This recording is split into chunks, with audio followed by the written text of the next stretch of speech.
Greetings, we are now at mission 13. Finally, we're going to get out of this ghost ship.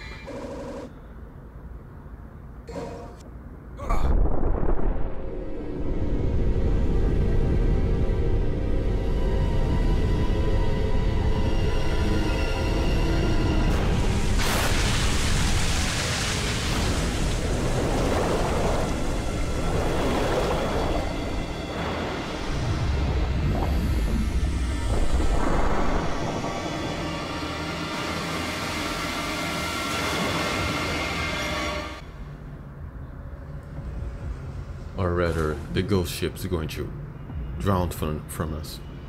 Yeah, that makes sense. Anyway, since we're underwater, we cannot use doors. We have to go through small holes. Of course, assaults are the only enemies you can find in the ship. Later, we can also go underwater again, but we face those sin scissors.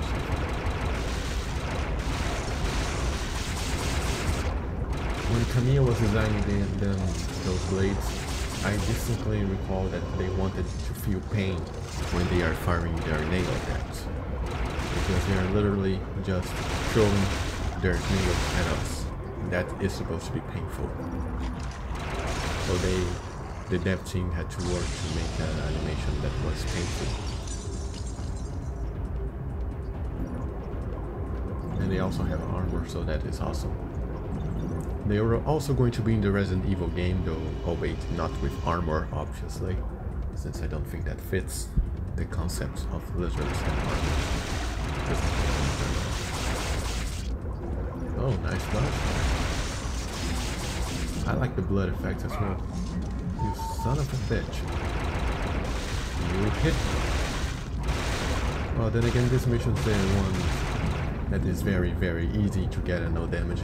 Since all you have to do is, you know, escape the ship, which we are doing right through this hole.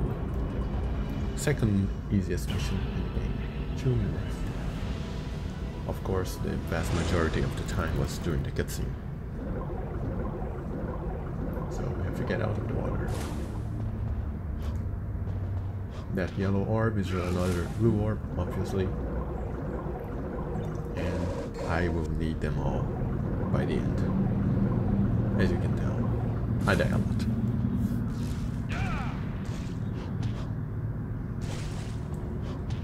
I wish I could tell you what I was doing here, but I don't. And then again, the mission hasn't even started. I played very poorly here.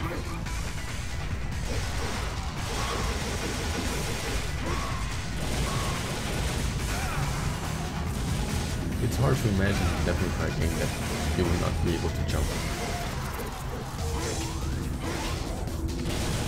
And then by the end of the development, we would be able to fly. Funny how close behind the scenes.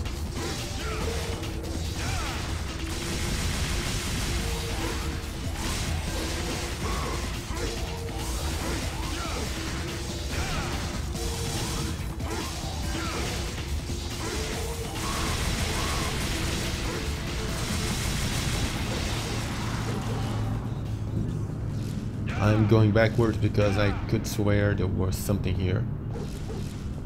But alas, I was mistaken.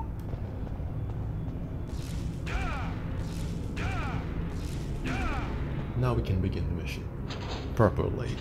Mission 14, Deep Darkness and Towering Mountains.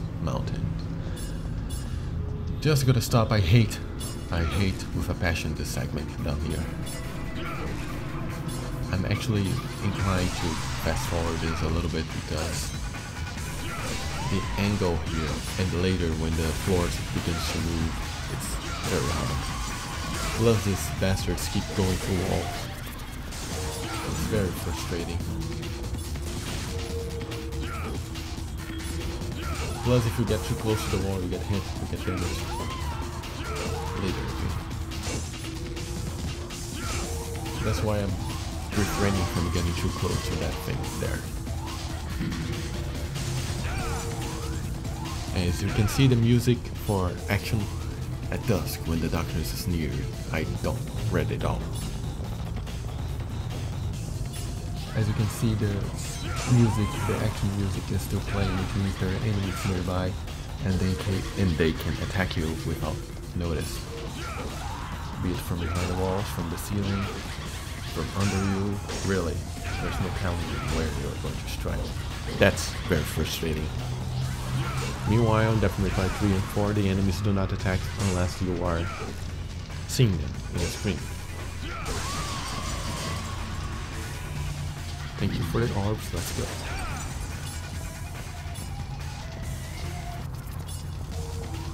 Another one. That would have been a critical hit if I weren't so slow. There we go. I feel like the devil trigger helps a lot. You become faster with it.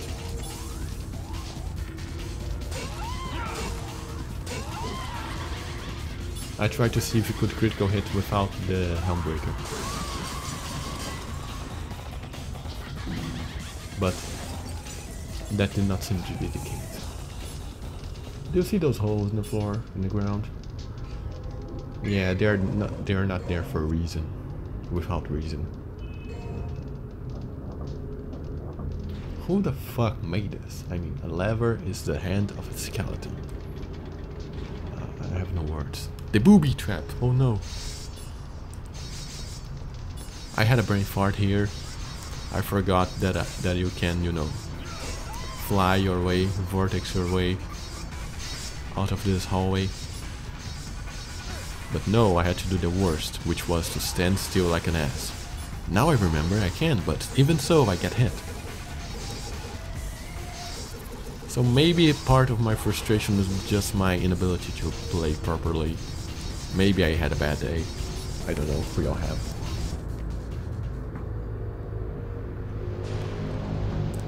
You see that red orb over there on the top, and also on the right you can jump over to that. But I wasted way too much time, you know, doing that shit, so let's just do a rapid cut. Because I did not gain health. Though there is an orb, holy water on the waterfall behind. So you should go get it. Well, here you should really just go away because you don't need to fight them. You just gotta come here and pay your fee to go out of there. Pay to leave. But now you have no choice, you have to kill this one. And I have no health. But no worries, it's easy to kill him. He goes to attack, jump, and strike.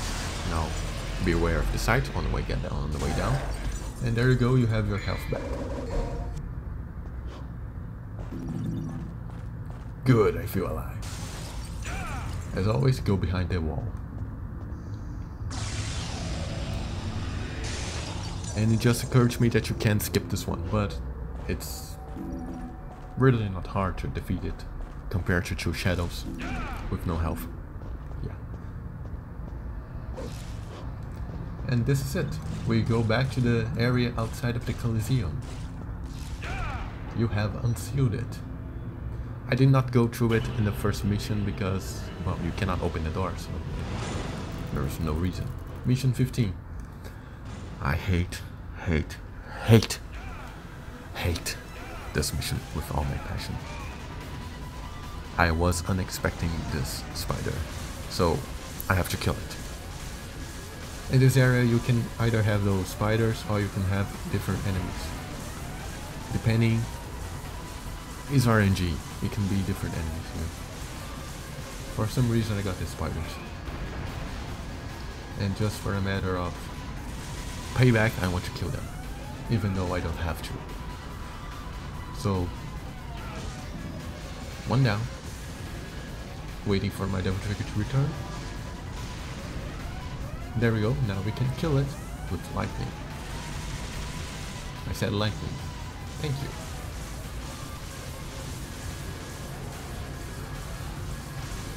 As you know from Pokemon, lightning and rock doesn't quite add up, but here it doesn't seem to be the case.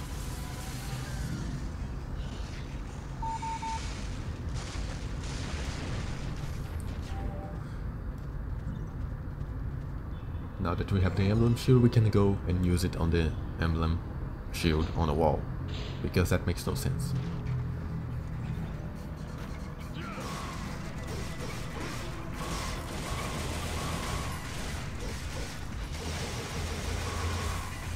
There are minor differences between the emblem shields because there are two in the end of the hallway, respectively. The first area is basically the same stairwell, and those goddamn flame puppets that can just keep spawning. You see the cracked wall there on the right, that there are some more orbs and crackable objects. And I'm getting my ass kicked because I cannot attack the barrels. And it's not like there are reversible attacks. Are there? I don't know. Maybe there are. It's raining. Oh, please. So yeah, you break all this shit, you gotta be careful because that bastard is going to do Sonic. What we want to do is go to the store, obviously. I hate with a passion this bit. I hate it. I hate Mission 15. But it is the mission where we get the Nightmare Beta, so, you know, priorities.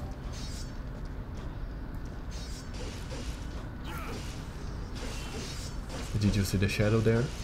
It's trying to attack you through the walls, ground, everything.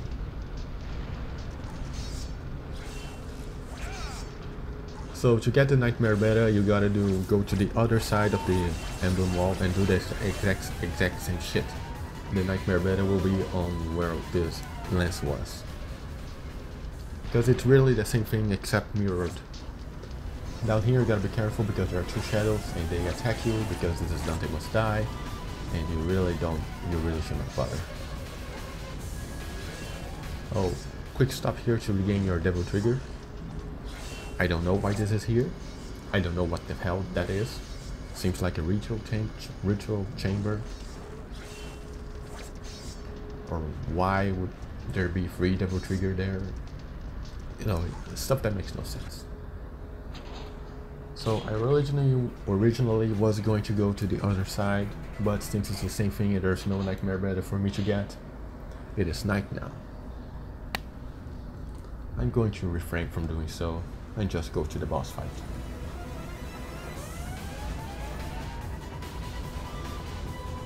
But all we need are the lenses.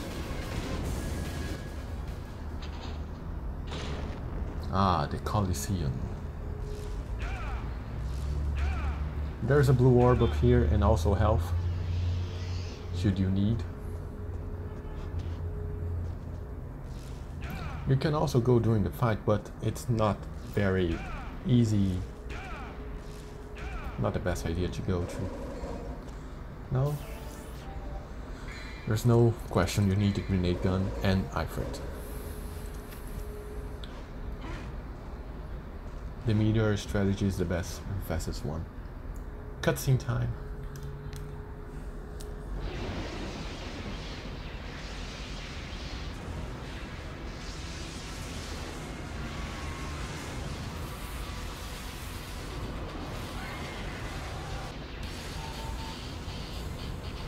Always begin the fight with a charged meteor. You will be able to score the double hit.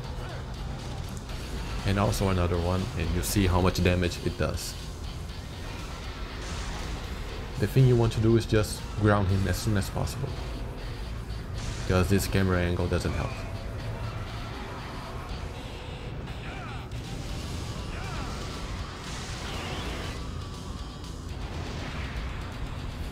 Notice the blood on his left wing.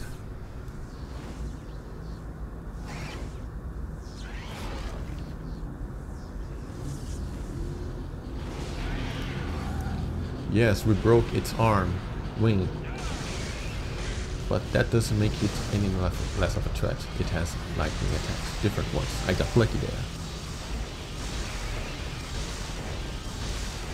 Not so much there. And as always, you can charge a meteor whenever it ends an attack for a higher probability of hitting the double damage. This type of attack, you'll have no idea. You'll have to dodge. There's no way. And as always, another screech.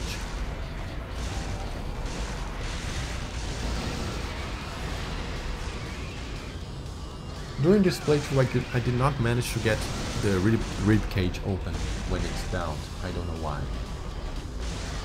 If you have an idea why, let me know, because I have none.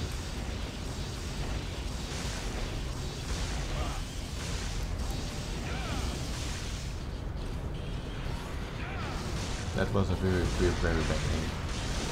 We need to be facing it. But we're both on our bad health. Dodge.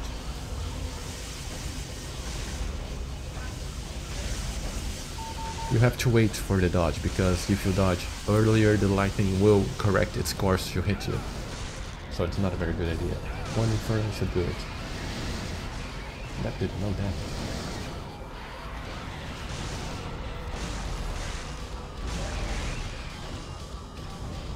This should do it. God damn it.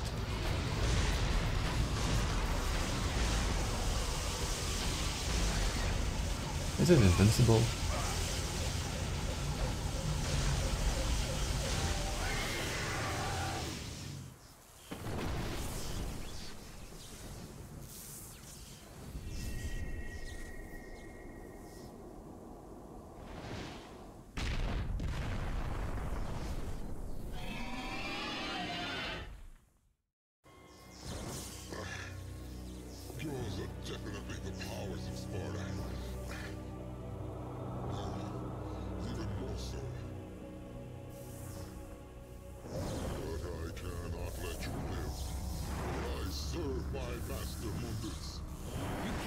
With that wound. Mighty is the power of Mundus. Master, grant me one last surge of power. The power to finish him.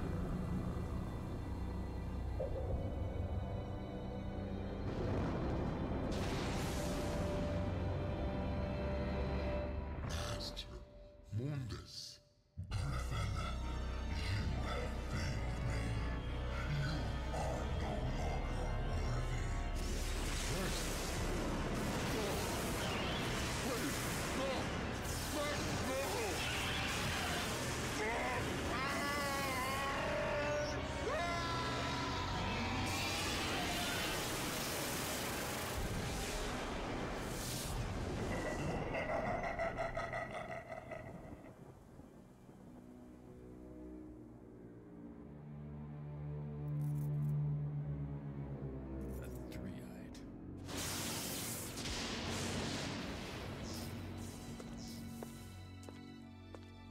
You beat him. Maybe it was too easy for you. Mundus. His heinous ways make me sick, killing even his own, like they were nothing. He's the one that took the life of my mother, my brother, and Shirley. My mother used to always tell me that my father was a man who fought for the weak. He had courage and a righteous heart. In the name of my father, I will kill Mundus.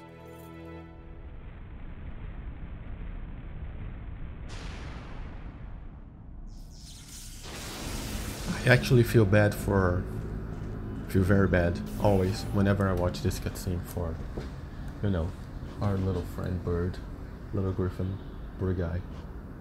He seemed like a nice guy.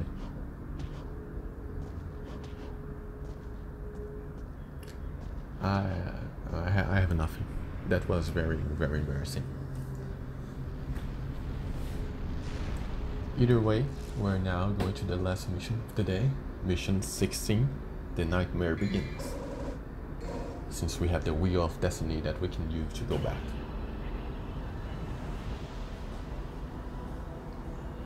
As always, I die, so it's a D-rank. Nightmare of darkness.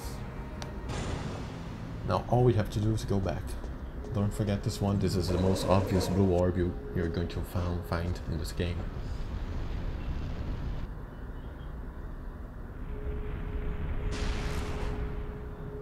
And that points for, you know, aim.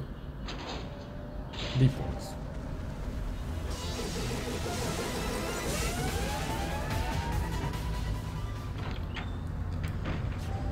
Now you see that there's backtracking in Devil May Cry games ever since the first one. It's not really a different... There you go.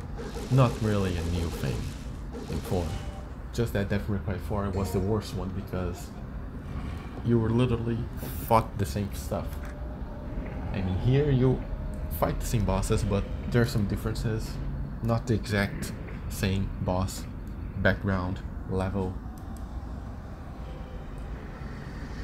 Even the attacks are different here. Over there, not so much. But I love Devil May Cry 4, I don't know what I'm talking about. Anyway, the bridge is down. So I can move.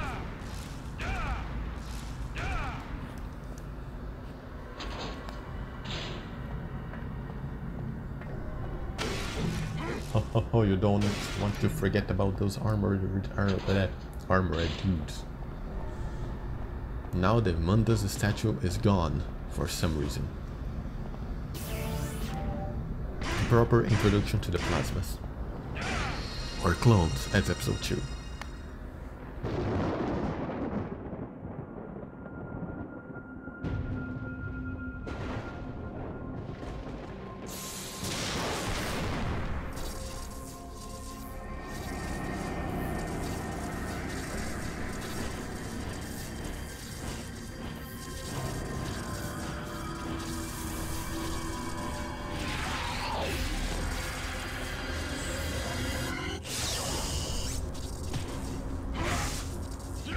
I jumped there by mistake. I completely forgot that it attacked us. Ifrit makes short work of him. It's kind of funny, you know, that Plasma, a common enemy, just blasted the spear that killed, you know, Phantom back earlier in the day. But when you go to fight the Plasma, it dies in 4 hits, so... Yeah, definitely got harder. Speaking of which, you don't need to fight this one.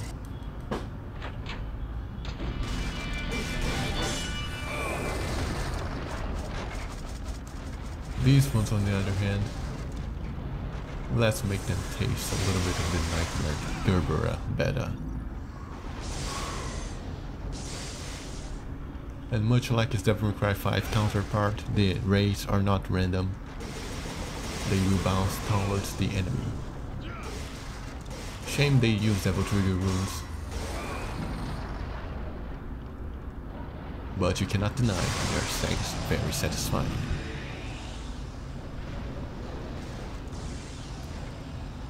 I really wish we could use them again. Well, only Devil May Cry 5 will tell. Since Nero has it, it's only natural that Dante would also be able to use it. Don't underestimate those fellas.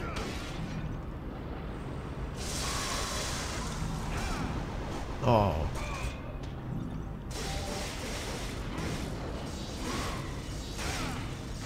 Do you see? Stinger makes them fly up as every attack. Don't do as I did, just go away. I entered, I fought, and I died. So, yes. I had no health. Ugh, the puddle.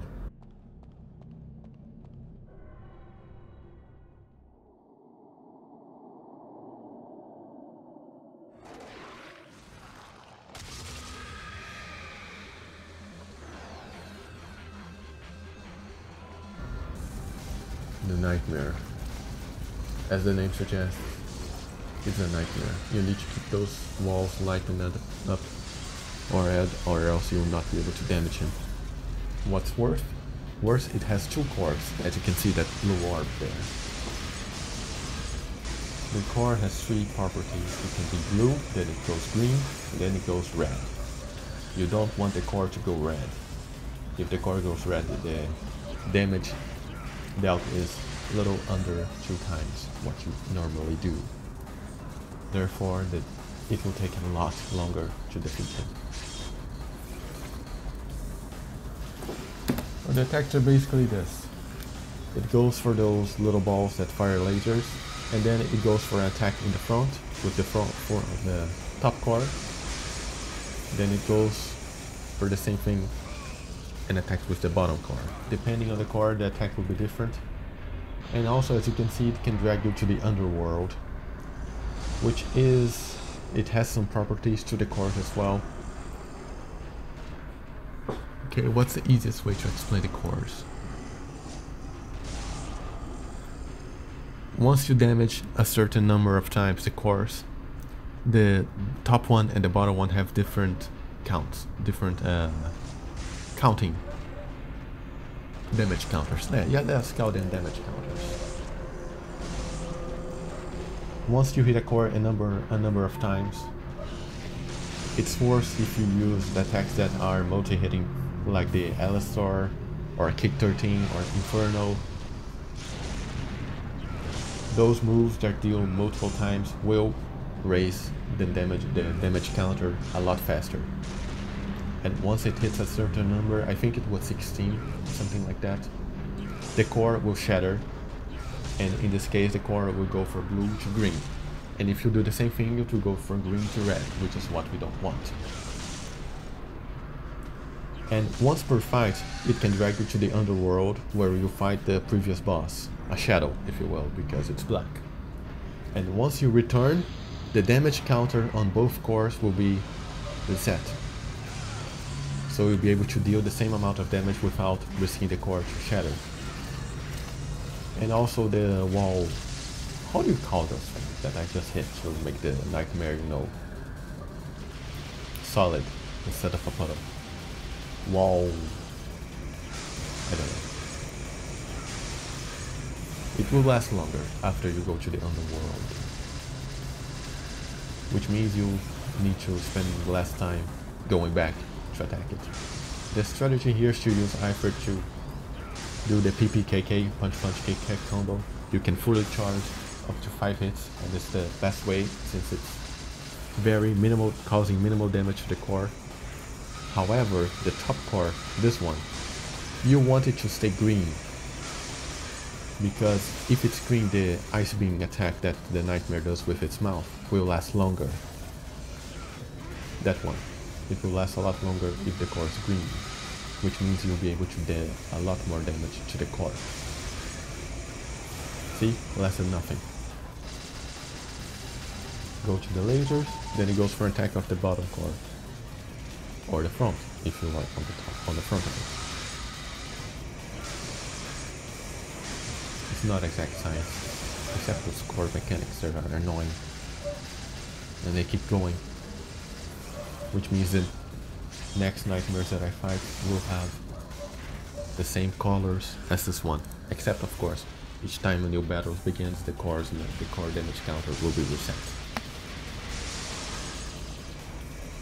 Fighting this thing in the Adente Must Die is really a learning experience, because you need to pay attention to the cores. Otherwise, you will have to waste a lot of items.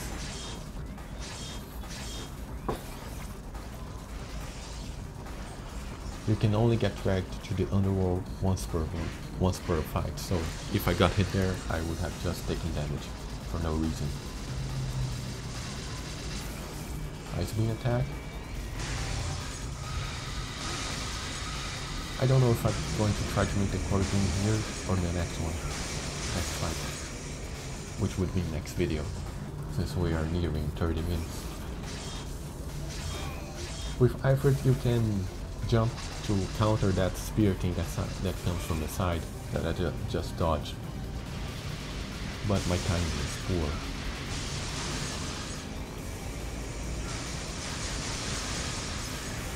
I don't know why this Kick 13 there was a mistake, but the core did not shatter, so it's okay.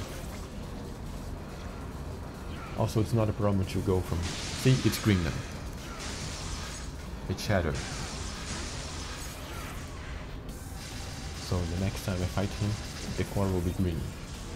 But you want the top core to become green. That one froze me. But we did it. Dramatic finishing.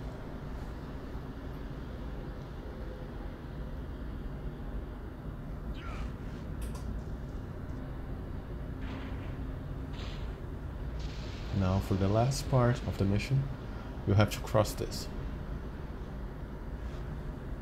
You can use Allosaur because you have air hike, and you can also fly.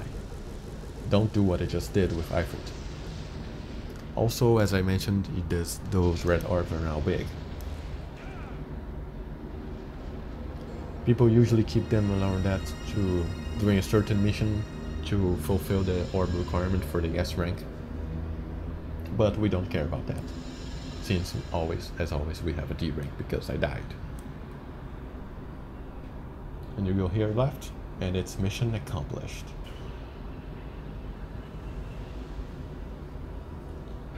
And I'll see you next time on mission 17, and you know what that is.